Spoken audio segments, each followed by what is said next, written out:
Student, তোমরা যারা ক্যালকাটা ইউনিভার্সিটির আন্ডারে প্রথম সেমিস্টার এবং সেকেন্ড সেমিস্টারের ছাত্রছাত্রী আছো এবং তোমাদের ইতিহাস সাবজেক্টটা আইডিসি সাবজেক্ট হিসাবে আছে, তোমাদের জন্য আজকে ক্লাস খুবই গুরুত্বপূর্ণ।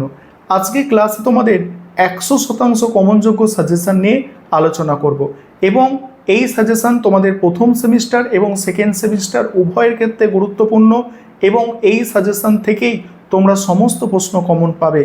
তোমাদের বেশিরভাগ কলেজে সাধারণত 15 নম্বরের প্রশ্ন এবং 10 নম্বরের 15 নম্বরের প্রশ্ন এবং 5 নম্বরের প্রশ্ন পরীক্ষায় আসে। চলো তোমরা সম্পূর্ণ সাজেশানটা দেখে নাও এবং এই সাজেশান ভালো করে তোমরা তৈরি করে যাও, সমস্ত প্রশ্নই তোমরা কমন পাবে। আমি স্ক্রিন রেকর্ডের মাধ্যমে সাজেশান আলোচনা করছি, এবারে তোমরা সম্পূর্ণ সাজেশানটা দেখে নাও। প্রথমে 15 নম্বরের প্রশ্ন। প্রথম প্রশ্ন আছে 1930 সালে আইন অমান্য আন্দোলনের পটভূমি ও গুরুত্ব বিশদভাবে আলোচনা করো। পরের প্রশ্ন 1942 খ্রিস্টাব্দে ভারত ছাড়ো আন্দোলনের ঐতিহাসিক গুরুত্ব ও প্রেক্ষাপট আলোচনা করো।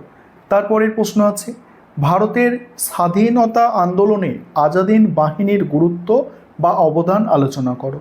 তারপরে অসহযোগ আন্দোলনের পটভূমি আলোচনা করো, এই আন্দোলন কেন প্রত্যাহার করা হয় বা প্রত্যাহিত হয়। নেক্সট আছে ভারতের সমাজ ও সংস্কৃতির ওপরে ভারত বিভাজনের প্রভাব আলোচনা করো। নেক্সট 1946 খ্রিস্টাব্দে নৌবিদ্যের কারণ ও গুরুত্ব আলোচনা করো। তারপরে আছে জওহরলাল নেহরুর নেতৃত্বে ভারতের পররাষ্ট্রনীতির প্রধান বৈশিষ্ট্যগুলি আলোচনা করো। নেক্সট স্বাধীন ভারতের সংসদীয় গণতন্ত্রের বিকাশ বা বিবর্তন সম্পর্কে আলোচনা করো। তারপরে আছে 1930 সালে 30-এর দশকে নেতাজি সুভাষচন্দ্র বসু এবং জাতীয় কংগ্রেসের সাথে সম্পর্কের মূল্যায়ন করো। নেক্সট আছে 1947 সালে ভারত তথা বাংলা বিভাজনের জন্য কংগ্রেস কত দূর দায়ী ছিল, অথবা প্রশ্ন এটা আসতে পারে যে 1947 সালে বাংলা তথা ভারত ব্যবচ্ছেদ কি অনিবার্য ছিল। তারপরের প্রশ্ন প্রথম বিশ্বযুদ্ধের পরবর্তী ভারতীয় রাজনীতিতে গান্ধীজির নেতৃত্বের প্রতিষ্ঠা কিভাবে ঘটেছিল আলোচনা করো। তারপরে 5 নম্বরের দেখো, 5 নম্বরের প্রথম প্রশ্ন আছে মাউন্টব্যাটেন পরিকল্পনা বা 3রা জুনের পরিকল্পনা টিকা আকারে মুসলিম লীগের লাহোর অধিবেশনের গুরুত্ব বা পাকিস্তান প্রস্তাব। সাজেশনের বাকি পোর্শনটা আলোচনা করব, তার আগে যে বিষয়টা তোমাদের বলার আছে, তোমাদের জন্য এই সাজেশনের উপরে সম্পূর্ণ স্টাডি মেটেরিয়াল অর্থাৎ পিডিএফ নোটস আমাদের রেডি আছে। তোমরা চাইলে স্টাডি মেটেরিয়াল পারচেস করতে পারো। স্টাডি মেটেরিয়াল কেমনভাবে তৈরি করা হয়েছে এই ক্লাসের শেষে তোমাদের তার নমুনাও দেখাবো, অর্থাৎ অ্যান্সারগুলো কিভাবে গুছিয়ে লেখা আছে। স্টাডি মেটেরিয়াল পারচেস করার জন্য স্ক্রিনে দেওয়া নম্বরে যোগাযোগ করতে হবে।